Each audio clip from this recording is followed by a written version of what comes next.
لله نحمده نستعينه ونستهديه ونستغفره ونؤمن به ونتوكل عليه ونعوذ بالله من شرور أنفسنا وسيئات أعمالنا من يهده الله فلا مضل له ومن يضلل فلا هادي له أشهد أن لا إله إلا الله وحده لا شريك له وأشهد أن محمدا عبده ورسوله اللهم صل على محمد وعلى آله وأصحابه ومن تبعهم بإحسان إلى يوم الدين. قالوا سبحانك لا علم لنا إلا ما علمتنا إنك أنت العليم الحكيم ولا حول ولا قوة إلا بالله العلي العظيم.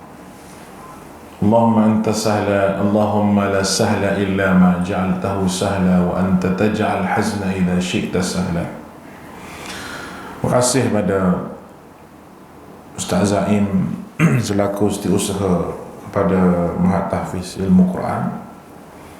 Tuan-tuan yang dikasihi Allah Ta'ala, alhamdulillah setelah kita lama berhenti kuliah di tempat ni kerana sebab Covid yang melanda, alhamdulillah pada hari ini kita sambung macam biasa kuliah kita, dan seterusnya hari Sabtu yang akan datang pun adalah, sehinggalah keadaan mengizinkan kita dan saya sendiri tidak mengubah tempat untuk kuliah, masih lagi di sini walaupun pelajarnya telah pun berpindah ke kampung Gua Gajah sana di belakang masjid tu dengan fasiliti yang cukup selesa lah.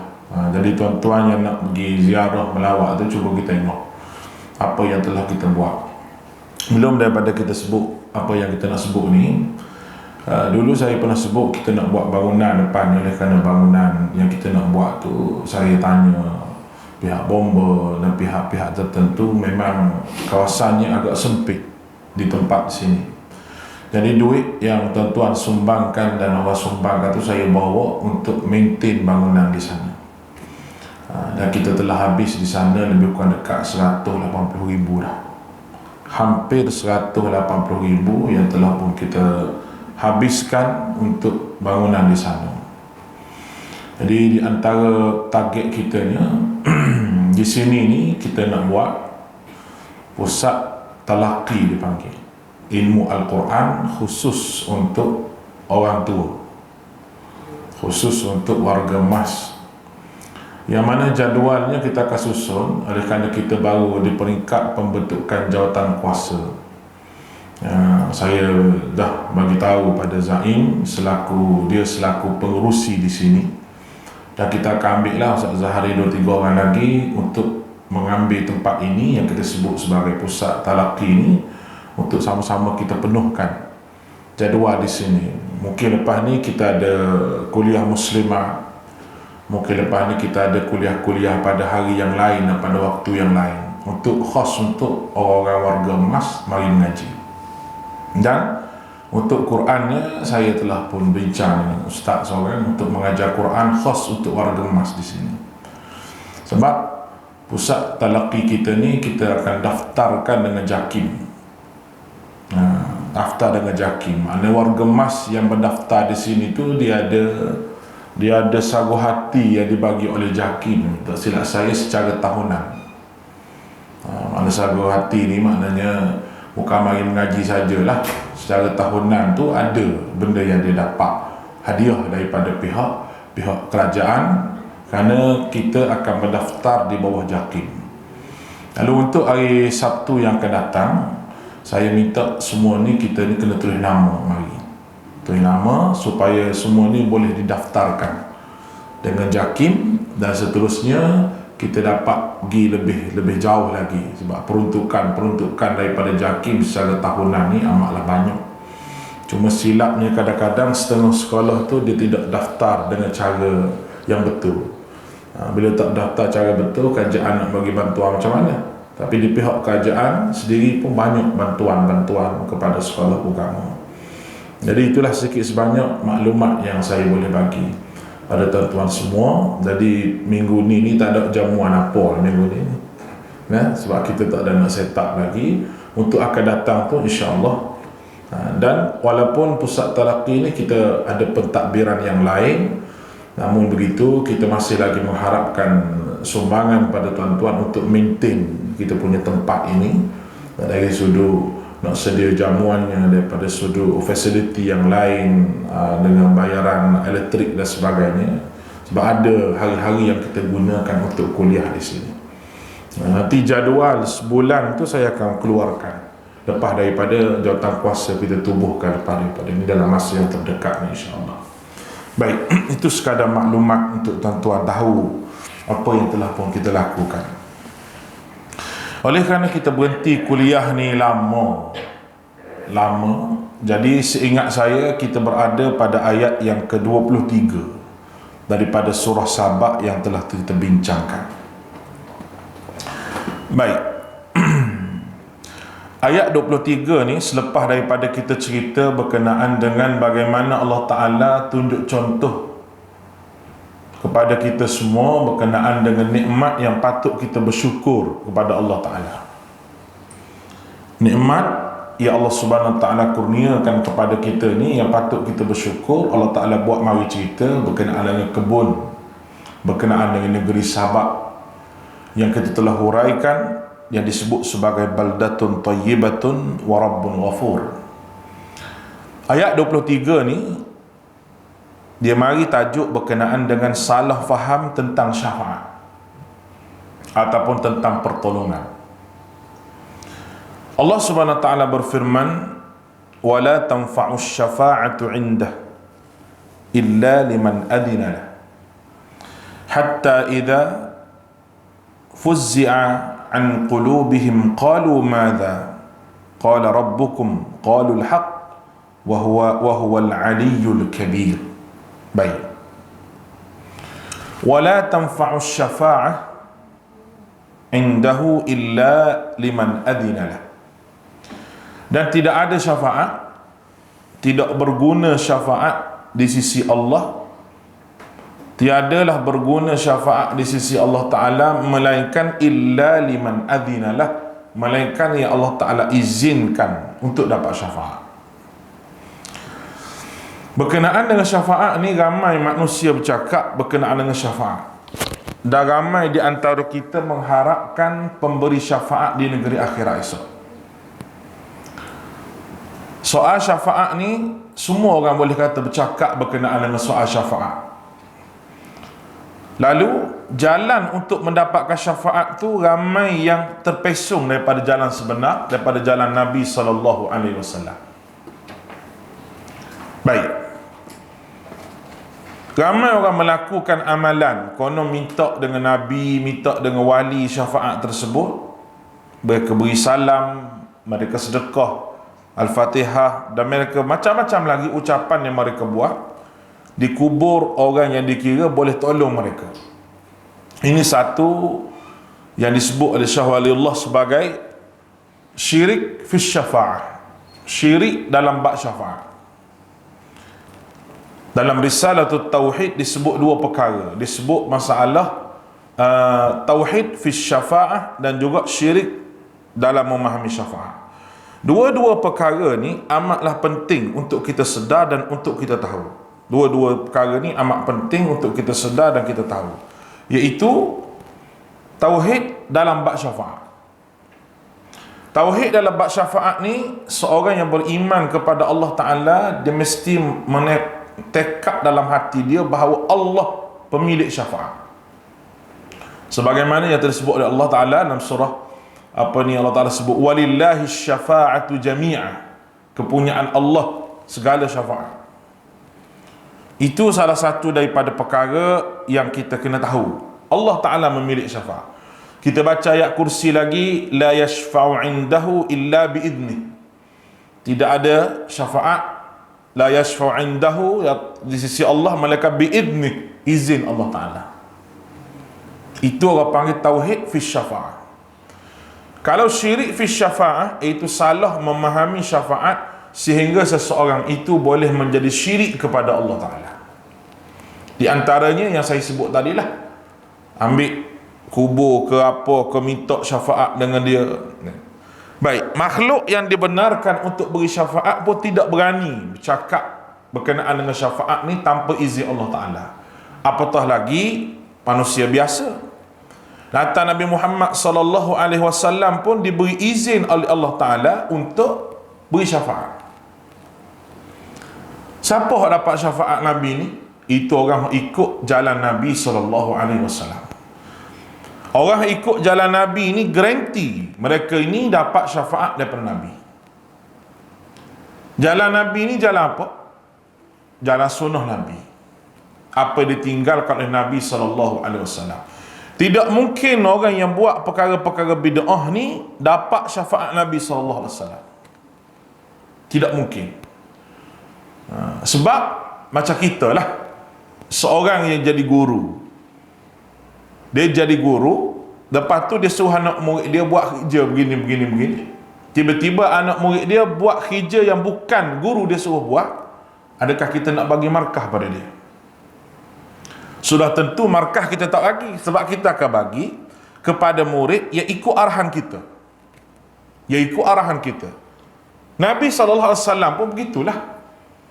Takkan Nabi nak mari minta dengan Allah Ta'ala, tolong beri syafaat ya Allah kepada kawan ni hak buat benda-benda yang Nabi tak buat. Tak mungkin jadi begitu. Itu yang penting, kita duduk istiqamah di atas sunnah Nabi ni, di atas apa yang Nabi suruh ni. Dan kalau kita perhati, kebanyakan apa yang disarankan oleh Nabi, apa yang disyurkan oleh Nabi, apa yang diwajibkan oleh Nabi SAW adalah benda yang amat-amat mudah bagi kita. Tadi Ustaz Zahri ajar doa umur 40 tahun. Mudah itu. Dah. Lebih mudah daripada lagu Hindustan nak kita duk hafal. Nah, lagu Hindustan nak kita duk hafal tu dia lalu sekali je. Terus ingat. Tapi doa ni jadi payah kenapa? Kena ingat. Quran ni benda yang menjadi penghalang terbesar itu syaitan. Saya pernah ulah dulu mula-mula kita kuliah sini.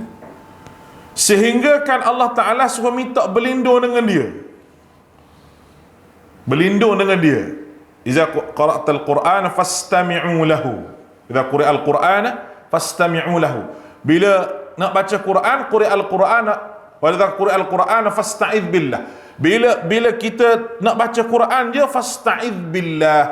Diminta supaya fasta'idz billah minasyaitanir rajim. Minta berlindung dengan Allah daripada syaitan. Sebab tu oleh kerana syaitan tu ada, ni lah yang jadi payah nak hafal Quran. Payah begitu, payah begini, payah pula. Anak-anak kita nak suruh benda lain, nak suruh pergi ke kedai pun cepat, nak suruh pergi situ, suruh baca Quran. Allah. Tidak anak tuan-tuan lah, anak siapa-siapa pun, anak ustaz ke anak siapa pun, bab Quran memang susah. Oleh kerana bab Quran ni susah lah, kita kena paksa. Dan kalau kita tak paksa bab Al-Quran ni, dia tak jadi apa. Tuan-tuan boleh tengok anak-anak kita ke anak-anak siapa pun yang hidup ni hari ni, kalau tak perhati betul-betul bab Al-Quran dan tak ambil berat pasal Quran, apa yang akan dia jadi? Dia jadi apa? Cuba tengok. Dia boleh sebut bahasa Inggeris dengan lancar. Lepas tu lah ni pula orang duk menghala ke Korea pula. Cakap Korea. Dalam negara kita ni ada buat mari pula kelas bahasa Korea. Heran siapa. Mocik pun ada juga lagi. Tua-tua nak belajar Korea juga. Siapa capuk gigi palsu tu. Bersembur Elio nak cakap Korea. Punya sakannya nak ke Korea dia tu. Dah? Siapa tahap begitu. Pandai juga dia guna dalil. Dia kata memang Nabi suruh kita mengaji bahasa-bahasa asing juga. Dia kata Islam ni supaya kita tahu dia tu apa. Memanglah betul. Tapi dalam keadaan Quran kita tak reti, kita pergi belajar bahasa lain, itu amat-amat menduka citakan kita. Sebab tu saya sebut pada tuan-tuan, Quran kena paksa. Anak kita ke siapa, memang kena paksa Quran. Dia tak boleh mengalah dengan Quran, tak boleh. Kita nak mari kuliah ni, syaitan bukan main tebal duduk depan kita. Dia ada rasa macam-macam.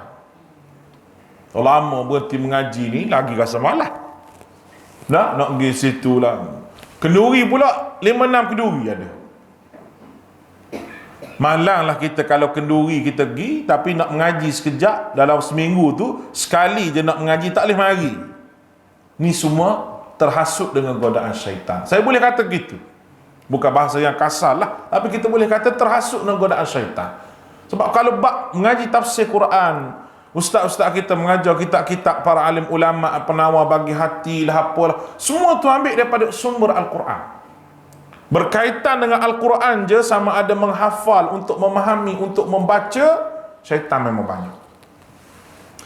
Dua benda dia goda. Dia goda anak murid, dia goda tok guru. Tok guru pun rasa malah mengaji. Malah mengajar. So apa banyak nak mengajar. Dia mai goda begitu. Anak murid pun begitu juga. Malah tak apa. Dalam live boleh tengok. Duduk di rumah boleh dengar. Itu semua godaan yang mari dengan kita ni. Kita kena lawan benda tu. Dan nak lawan tu, kudrat kita lawan seorang-seorang tak boleh. Allah Ta'ala kata, fasta'id billah, kena minta berlindung dengan Allah. Maknanya, ya Allah, tolonglah aku lawan syaitan. Kerana aku tidak ada kudrat, la hawla wa la quwwata illa billah. Tidak ada daya upaya nak lawan ini kecuali Allah yang bantu kita. Alhamdulillah, Allah Ta'ala bantu kita kalau kita minta dengan Allah Subhanahu Wa Ta'ala. Allahu Akbar. Baik. Hatta idza fuzzi'a an qulubihim, sehingga apabila telah dihilangkan ketakutan daripada hati mereka, iaitu apabila tidak ada takut lagi. Takut masa bila ni? Iaitu apabila dihilangkan ketakutan daripada hati para malaikat. Dia begini. Malaikat ni orang yang paling takut pada Allah Subhanahu Wa Ta'ala, yang amat takut sungguh. Disebutlah hadis bagaimana malaikat itu menggeletar apabila menerima arahan daripada Allah kerana terlalu takut. Ayat ni sebenarnya dia cerita berkenaan dengan syafaat satu, yang keduanya tentang kedudukan Allah yang maha besar lagi maha tinggi. Itu apabila dia berfirman kepada penduduk langit, bila dengar sahaja firman Allah Ta'ala tu, dia ketakutan. Sehingga kalau dia ni jadi orang, boleh jadi pengsan dengan kehebatan Allah Ta'ala. Baik, satu hadis kursi menceritakan berkenaan dengan ayat ni. Kalau kita tengok hadis, satu hadis kursi yang diriwayatkan oleh Imam Bukhari, iaitu apabila Allah memutuskan sesuatu urusan di langit, Allah Ta'ala putuskan satu urusan, maka para malaikat mengepok-ngepokkan sayapnya kerana ketakutan. Dan ketakutan serta firman Allah Subhanahu Wa Ta'ala, dengan firman Allah Subhanahu Wa Ta'ala, dan bunyi sayap malaikat itu seperti rantai yang dijatuhkan di atas batu yang licin. Maknanya malaikat tu takut. Takut sebab apa ni? Takut apa benda yang Allah Ta'ala nak beritahu ni. Takut dalam keadaan takut taat. Bukan takut macam kita takut hantu tu. Takut dalam keadaan hormat, dan takut dalam keadaan ubudiyah, mengabdikan diri kepada Allah Ta'ala. Malaikat memang kerja dia, Allah Ta'ala suruh mengabdikan diri kepada Allah sebagai hamba Allah Ta'ala juga. Dia tak ada hak jahat, dia baik saja malaikat ni. Sebagaimana Allah Ta'ala ciptakan gula untuk jadi manis, begitulah Allah Ta'ala ciptakan malaikat, dia baik. Dan apabila takut ni hilang daripada hati mereka, sebahagian mereka bertanya kepada sebahagian yang lain. Malaikat ni sama-sama dia bertanya, apakah yang difirmankan oleh Tuhan tadi? Allah Ta'ala sebut apa tadi? Maka mereka yang ditanya itu menjawab, perkataan yang benar, qaulul haqqu, perkataan yang benar, dan dialah yang maha tinggi lagi maha besar. Lalu apa yang diperintahkan oleh Allah Ta'ala kepada para malaikat tu didengar oleh syaitan-syaitan yang duduk berlapis-lapis. Sufyan yang merupakan seorang periwayat hadis, dia kata duduk berlapis-lapis gitu, dia kata, yang menyusun tangannya. Syaitan mana ni nak mencuri dengar apa dia yang disebut sebagai rahsia langit ni. Lalu syaitan pun sampai di bawah. Syaitan berlapis-lapis tu bagi tahu pada kawan ni, bagi tahu pada syaitan di bawah. Syaitan menggeramah syaitan ni.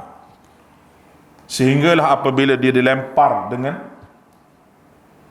batu, dengan nyalaan api yang menyala-nyala, sebelum sempat dia sampaikan berita di bawah tu. Dia nak sampai pada siapa tu? Nak sampai pada tukang sihir, nak sampai pada tuk-tuk bomo di bawah ni, yang berkawan dengan syaitan. Belum sempat sampai, kena rejam. Lalu dia sampaikan berita bawah tu bukan berita yang asal dan bukan berita yang betul. Maknanya tak dah sampai pada tukang sihir tu. Maknanya pada atas tu semua berita tu tipu semua, bukan daripada arahan Allah Ta'ala. Dia pun bagi tahu kepada tukang sihir. Dan kadang-kadang kata dia, benda tu kata dia kadang-kadang kebetulan sahaja. Bukan betul pun, kebetulan. Macam kita pergi duduk bomo apa semua tu kan. Dia duduk kata kena buat lah apalah macam-macam. Orang tu buat, orang dia buat. Kadang benda tu dusta, tak betul benda tu. Sebab bila Nabi Muhammad dilahirkan, tertutup pintu ni. Tak boleh nak curi lagi rahsia langit. Dan segala tukang sihir, tuk bomo atas muka dunia ni semuanya menipu belaka. Kita kata tukang-tukang sihir lah menipu. Dia boleh kata orang tu buat, orang ni buat, menipu. Kita tak penting lah orang tu buat, orang ni buat, kita tak penting. Yang pentingnya kita amal dengan apa yang Nabi sebut sebagai ayat-ayat pendinding pada kita. Oleh kerana tu kalau kita baca zikir pagi petang yang Nabi suruh kita baca tu, payahlah kita nak kena sihir ke, nak kena gangguan ke, payah. Dia ada juga, dia masuk kadang-kadang ketika mana kita tak sedar benda tu, ketika mana kita lalai, kita leka. Tapi semua tu boleh dihapuskan dengan baca Al-Quran yang kita duk baca. Bagaimana kita kuat beramal, dia tak mudah masuk dalam diri kita. Baik. Dia tak boleh pergi dah, Nabi pun kena sihir, Nabi pun kena racun. Bermakna Nabi tak tahu juga benda gaib. Kalau Nabi tahu benda gaib, Nabi tak makan daging yang diletakkan racun, sehingga Nabi dah telan daging tu. Nabi keluarkan, dah kesan daripada racun oleh Yahudi itu menyebabkan Nabi batuk yang kuat, sampailah akhir hidup Nabi lah terkesan dengan racun yang ditelan itu. Itu benda yang berat diterima oleh Nabi. Maknanya macam mana seorang boleh tahu yang kawan tu sihir dia, kawan ni sihir dia? Itu semua adalah tipu daya iblis. Itu semua tipu daya iblis. Iblis yang mainkan benda tu, syaitan yang mainkan. Kita tak boleh percaya benda tu. Kalau kita percaya, kita pun termasuk dalam apa yang disebut sebagai tipu daya syaitan lah. Dan kadang-kadang boleh jadi syirik. Dalam ayat ni, malaikat sebenarnya tak ada kuasa pun diberikan oleh Allah Ta'ala, tak ada. Tak ada kuasa apa pun. Sebab apa disebut malaikat ni? Kerana bagi musyrikin Mekah, dia puja malaikat sebab dia kata malaikat ni ada kedudukan di sisi Allah. Dia punya khayalan dia kata malaikat ini anak perempuan Allah. Dia kata gitu. Tu musyrikin Mekah lah. Lalu kita kena minta dengan malaikat. Orang Melayu kita tak ada lah siapa kata malaikat ni anak perempuan. Tapi orang Melayu kita duk guna juga nama malaikat ni. Duk guna juga malaikat tu, malaikat ni seru dengan nama malaikat pun ada juga orang kita.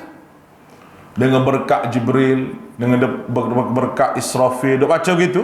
Berkat Jibril, berkat Israfil, dia duk baca benda-benda begitu.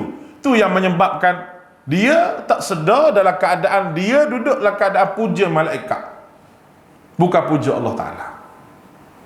Musyrikin Mekah dia minta terus. Itu musyrikin Mekah. Qalu madza qala rabbukum, mereka berkata apakah telah difirmankan oleh Tuhan kamu? Selepas hilang ketakutan tadi, mereka tanya, qalul haqqu, itu perkataan yang benar. Wa huwal aliyyul kabir, ini nama Allah. Wa huwal aliyyu, dan Allah Ta'ala maha tinggi, kabir, besar. Malaikat memuji Allah Subhanahu wa Ta'ala dengan kehebatan dan kebesaran Allah. Dan tugas malaikat ni memang memuji kebesaran Allah Subhanahu wa Ta'ala. Allahu Akbar. Baik. Satu lagi tafsiran ayat ni berkenaan dengan pemberi syafaat tadi dan menerima syafaat. Orang yang memberi syafaat dan menerima syafaat di hari akhirat nanti, kedua-dua ni takut. Siapa hak beri syafaat hak asli, hak awalnya Allah. Nak beri syafaat kepada kita siapa dia? Nabi. Yang nak terima syafaat siapa dia? Kita semua. Yang dibenarkan oleh Allah Ta'ala untuk beri syafaat Nabi, dan juga yang nak terima syafaat ni kita, kedua-dua tu takut pada Allah Ta'ala. Sehinggalah keputusan syafaat itu diberi oleh Nabi kita, diberi oleh Allah Subhanahu Wa Ta'ala. Masing-masing duduk tunggu ni, dapat syafaat Nabi ataupun tidak. Bagaimana dengan apa yang tadi disebut oleh Nabi SAW dalam banyak hadis? Di antara Nabi kata, walaisa minni wa raslu minhu, mereka bukan umatku dan aku bukan daripada kalangannya. Nabi tak mengaku umat. Banyak perkara Nabi sebut begitu. Itu di antaranya orang yang buat perkara yang kita sebut sebagai bid'ah ni. Lagu mana nak jumpa dengan Nabi esoklah keadaan begitu macam mana? La hawla wala quwata illa billah. Sebab itu kita buat satu perkara ni, kita kena fikir akhirat, bukan fikir dunia saja. Lepas daripada tu Allah Subhanahu Wa Ta'ala sebut, qul man yarzuqukum minas sama'i wal ardi qulillah wa inna aw iyyakum la'ala hudan aw fi dhalalin mubin. Baik, katakanlah, qul man yarzuqukum minas sama', siapa yang berezeki kepada kamu dari langit dan bumi.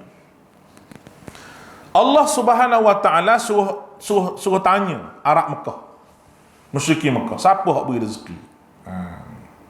Baik, mereka jawab Allah. Dia gini, hakikat jawapan di mulut kita ni, Allah beri rezeki. Tapi ada manusia yang jawab Allah beri rezeki dalam keadaan dia rasa rezeki itu milik dia. Ini masalah. Seorang tu tidak akan infak apa yang Allah Ta'ala beri kepada dia selagi mana dia rasa rezeki itu hak dia, harta tu hak dia. Infak ni mari daripada seseorang yang rasa bahawa apa yang ada pada dia Allah yang berikan. Kita semua ni hidup dalam keadaan pemberian daripada Allah Ta'ala. Kalau Tuhan tak bagi pada kita, tak dapat apa pun kita ni. Duit 50 sen pun, duit 10 sen pun tak dapat kalau Tuhan tak bagi. Tapi duk rasa hak kita. Duk rasa hak kita ni lah yang jadi masalah besar. Orang panggil dunia ni duk selaput lah jiwa kita. Duk rasa dunia ni hak kita, duk ni hak kita. Sedangkan rezeki ni Tuhan bagi. Orang selalu fikir bab rezeki, tapi jarang orang fikir daripada mana dia nak ambil rezeki tu. Kita diperintahkan untuk kendali hidup kita dengan rezeki yang halal, dengan rezeki yang berkat, walaupun sikit tapi berkat. Orang zaman dulu-dulu dia punya berkatnya rezeki dia dapat ni, dia gaji tak berapa banyak pun tapi dia boleh pelihara anak-anak dia. Tu salah satu daripada rezeki hak berkat. Tak banyak mana pun hidup dia boleh lah, tapi anak ramai pun boleh pelihara anak. Belum pada dia kahwin gaji 1,500, lepas dia kahwin anak seorang, anak dua, anak tiga, 1,500 situ, tapi anak-anak dia boleh pelihara. Sebab rezeki yang dia ada ni, dia berbelanja ikut keperluan dia, bukan ikut kemahuan dia. Kalau kita nak ikut kemahuan, banyak perkara yang kita nak lah hidup ni, kemahuan kita, betul tak? Banyak benda yang kita mahukan. Kita nak macam-macam. Tengok orang langsir rumah cantik, kita nak langsir cantik. Tengok jiran beli, bukan apa pun, bukan sofa baru, apa baru pun, tak ada apa pun. Apa dia? Pasu bunga baru. Besar sikit pada hak kita pun, bukan besar macam mana pun. Tak. Tapi, tak boleh deh. Esok kena beli hak baru. Apa penuh pasu bunga, kita kata. Sebab apa? Nak lawan jiran. Hidup begini orang panggil hidup dengan kemahuan, bukan hidup dengan keperluan. Kalau kita hidup dengan keperluan, insya-Allah Tuhan bagi kita kesenangan. Sebab perlunya hidup ni, siapa yang tahu perlu tak perlu ni? Kita tahu. Perlu ke tak perlu. Kalau kita duduk buat benda hak kita nak kan, Allahu Akbar, tak cukup dunia ni. Tuan-tuan cari dunia ni sampai umur 90, 80 pun tak cukup dunia ni. Ada seorang orang muda, dia mari jumpa saya. Orang lelaki lah, dia mengadu masalah mak dia, ayah dia. Bukan orang Perlis ni, orang lain. Dia kata gini, dia kata dia nak kahwin, bismillah. Tapi mak dia kata tak cukup keperluan. Tak cukup keperluan. Saya tanya dia, awak kerja dah? Kerja dah, dia kata. Gaji berapa sebulan? Dia kata. Adalah dekat-dekat 2,000 sebulan. Kalau awak menikah tu boleh tanggung tak? Boleh, dia kata. Ustaz, gaji dah ada, kerja pun tetap. Apa yang mak awak kata tak cukup keperluan tu? Dia kata ayah dia nampak macam bagi, tapi mak dia tu payah sikit. Apa mak awak kata apa? Dia kata mak saya kata tak ada rumah. Saya kata rumah sewa ada? Ha, ada rumah sewa. Rumah betul beli tu tak ada. Kereta ada? Kereta ada. Tapi tak besar macam orang lain. Kereta biasa-biasa. Saya kata balik, kena fahamkan mak abang. Tak semestinya seorang yang nak berkahwin tu dia kena ada rumah, dia kena ada apa, semua tidak. Biar dia hidup susah dulu. Jarang orang yang mana nak hidup terus ada rumah, ada apa ni, jarang. Tapi boleh juga nak buat begitu. Ada rumah, ada kereta. Masing-masing punya pilihan lah. Tapi budak muda ni tadi nak kahwin tu tak sanggup dah. Nah, duduk telefon tiap-tiap malam dah ke awek dia ni. Mak dia kata kahwin lah, aku tak redha dengan sebab tak cukup keperluan. Ni mak tak mengaji agama. Saya pun kata nak kahwin tu siapa? Saya ustaz, dah payah apa? Kahwin pergi. Saya kata, bukan mak awak nak kahwin. Dia kata tak ada redha seorang ibu. Dia kata, ni tak sangkut paut dengan redha ibu, tak ada. Ibu tu tak faham. Kebanyakan orang bercakap begitu tak ada kemampuan lagi. Kemampuan tu daripada sudut mana? Dia ada gaji bulan-bulan, mungkin dia duduk rumah sewa dulu. Tak apa, biar dia duduk rumah sewa dulu. Dia ada kenderaan, mungkin dia ada motor saja. Tak apa, ada motor, isteri dia sanggup hidup. Suami ada motor, lepas tu ada kereta. Kita kena faham apa dia keperluan hidup kita. Kalau kita anak 2 orang macam tu dah. Anak 2 orang, apa perlu kepada kereta besar sebab anak 2 orang? Anak seorang, apa perlu pada kereta yang banyak kalau anak tu seorang? Cuba kita fikir. Kalau kita fikir begitu, insya-Allah hidup kita ni orang panggil bertambah segar. Hidup kita ni dalam rahmat Allah Subhanahu Wa Taala. Kalau kita fikir kat tu. Kalau kita fikir bahawa hidup ni kena macam orang lain, tak hidup ni style kita mengikut kehendak agama dan keperluan kita. Baru jadi hidup kita ni keperluan hidup kita. Apa yang kita perlukan. Oleh kerana itu tuan-tuan rahmat Allah, benda inilah yang akan ditanya di hadapan Allah Subhanahu Wa Taala di hari akhirat. Soal keperluan hidup kita ataupun kemahuan hidup kita. Benda ni je cukup payah nak masuk syurga Allah Taala, kena tanya satu-satu. Kita takut ditanya depan Allah tu lah. Tu yang kita takut. Tu yang kita hidup sekadar orang panggil memenuhi kehendak yang dikurniakan Allah Ta'ala kepada kita. Itu rezeki yang Tuhan bagi pada kita ni. Benda yang kita tak minta dengan Allah pun kadang-kadang Tuhan bagi banyak pada kita. Kita tak pernah minta dengan Allah Ta'ala satu benda pun, nyawa tak pernah minta Allah Tuhan bagi kita nyawa. Kita minta dengan Allah sikit, tapi Tuhan bagi banyak pada kita. La haula wala quwwata illa billah. Semua itu merupakan pemberian daripada Allah Ta'ala pada kita. Baik, bila kita dapat rezeki daripada Allah ni, cuba kita nilai kesyukuran kita pada Allah. Bersyukur ataupun tidak kita dengan apa yang Tuhan bagi. Apa makna syukur? Syukur Alhamdulillah. Syukur terima kasih. Takkan nak kata thank you Allah gitu. Tak. Syukur ni, segala nikmat yang Tuhan bagi pada kita ni, kita balas dengan mengabdikan diri pada dia. Nikmat Tuhan bagi harta, kita balas dengan sedekah. Nikmat Tuhan bagi sihat, kita balas dengan ibadah. Nikmat Tuhan bagi nyawa, kita balas dengan zikir-zikir hari-hari kita. Apa yang kita sebut memuji Allah Subhanahu Wa Taala. Segala nikmat Tuhan bagi pada kita ni, kita kena balas semua tu dengan ibadah. Tu bawa panggil hamba yang bersyukur. Tapi ingat Tuhan sebut apalah Quran? Qalil min ibadiyash syakur. Sedikit sahaja hamba aku yang bersyukur. Allah, ini yang kita takut. Sikit tu masuk ke dak dengan kita. Bahayanya manusia daripada awal sampai ke hari ni dah. Daripada zaman Nabi Muhammad, daripada zaman dulu sampai ke hari ni, Tuhan kata qalil. Qalilun min ibadiyash syakur. Sedikit hamba aku yang bersyukur. Masuk ataupun tidak kita dengar sedikit.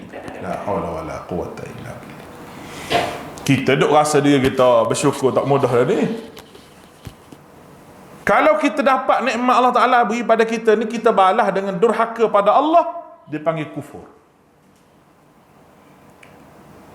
Dia punya guideline dia, sifat kehidupan kita ni, la in syakartum la azidannakum wa la in kafartum inna adzabi lasyadid.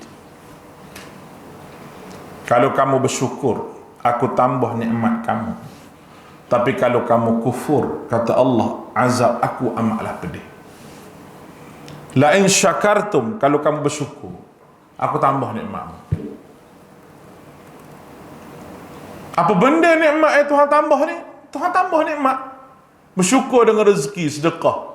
Tuhan bagi kesenangan kita, lubang rezeki kita. Apa benda lagi?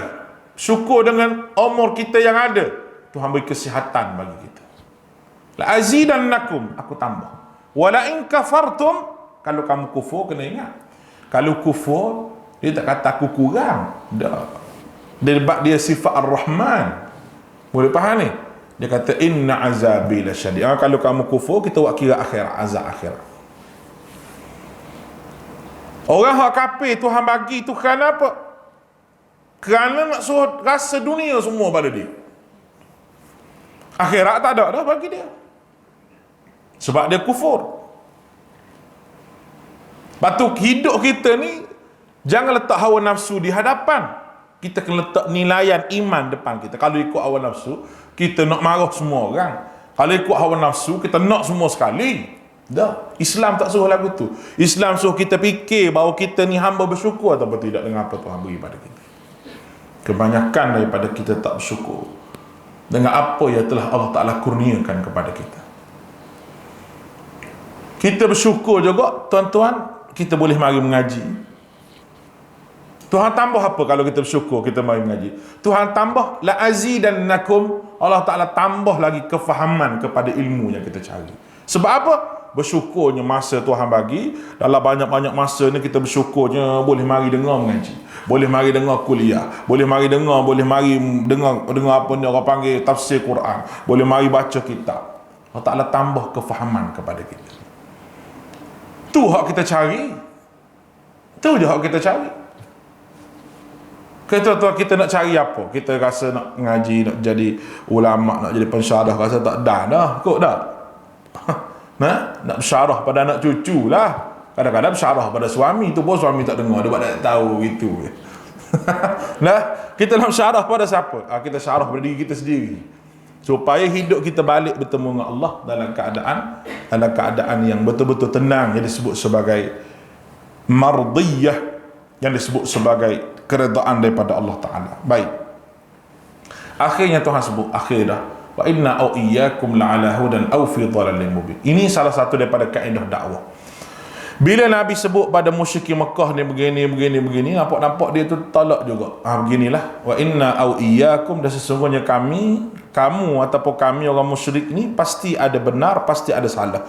Nak tahu di antara kita siapa dia betul, siapa dia salah, kita jumpa dengan Allah Taala. Itu kaedah dakwah. Kaedah dakwahnya bila kita bercakap dengan orang, bila orang tu tak mau terima, tak dia lawan juga, maknanya tengoklah akhirat lah siapa betul, siapa salah. Sebab tu hukum yang Allah Ta'ala beri kepada kita ni, dia tidak berubah, tak berubah. Al-haram, dia haram situ lah. Fatwa je boleh berubah. Fatwa ni dia boleh berubah daripada semasa ke semasa, dia boleh berubah fatwa mengikut keadaan. Fatwa zaman dulu tak sama dengan fatwa fiqh zaman lah ni. Tapi kalau haram tu, dia duduk haram situ sampai bila-bila, dia tak akan berubah keharaman itu. Itu yang perlu kita faham dalam istilah fiqh. Baik, Nabi SAW ni bila dia bagi tahu gini pasal musyrikin Mekah, tak betul apa yang kamu faham berkenaan dengan syafaat, tak betul apa yang kamu faham berkenaan rezeki, dia rasa rezeki tu hak dia, tak betul berkenaan minta dengan Allah Ta'ala sahaja, semua tu tak betul. Kamu kena minta dengan Allah, dia faham minta dengan orang lain, tak mau terima juga. Bila orang tak mau terima ni, wa inna au iyyakum, ingat, tengok ada siapa salah, siapa betul, senang-senang kita jumpa dengan Allah akhirat, baru tahu mu salah ke mu betul, aku salah ke aku betul. Itu ada juga kaedah dakwah begitu, selepas daripada mereka tak mahu terima agama ini. Wallahu a'lam. InsyaAllah kita sambung pada minggu hadapan pula.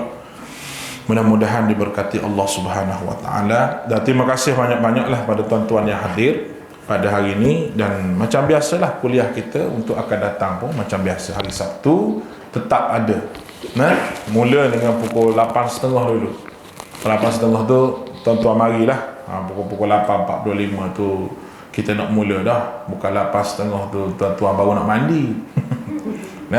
Jadi mungkin ramai yang tak tahu hari ni, mungkinlah ramai tak dapat maklumat, tapi insya-Allah lepas daripada ni saya harap kerjasama daripada tuan-tuan semua, dan mana-mana yang nak beri sumbangan apa tu boleh beri lepas pada ni insya-Allah. Aku qawli hadza astaghfirullahal azim li wa lakum, subhanakallahumma bihamdika asyhadu